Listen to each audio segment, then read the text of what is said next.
لگا کہ موسیٰ کیا تم ہمارے پاس اس لیے آئے ہو کہ اپنے جادو کے زور سے ہمیں ہمارے ملک سے نکال دو؟ تو ہم بھی تمہارے مقابل ایسا ہی جادو لائیں گے، تو ہمارے اور اپنے درمیان ایک وقت مقرر کر لو کہ نہ تو ہم اس کے خلاف کریں اور نہ تم، اور یہ مقابلہ ایک ہموار میدان میں ہوگا۔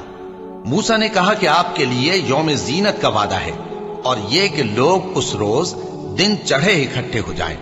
تو فرعون لوٹ گیا اور اپنے سامان جمع کر کے پھر آیا۔ موسیٰ نے ان جادوگروں سے کہا کہ یہ تمہاری بربادی ہوگی، اللہ پر جھوٹ نہ باندھو، وہ تمہیں عذاب سے فنا کر دے گا، اور جس نے جھوٹ باندھا وہ نامراد رہا۔ تو وہ باہم اپنے معاملے میں جھگڑنے اور چپکے سرگوشی کرنے لگے، کہنے لگے یہ دونوں جادوگر ہیں، چاہتے ہیں کہ اپنے جادو کے زور سے تم کو تمہارے ملک سے نکال دیں اور تمہارے بہترین مذہب کو نابود کر دیں۔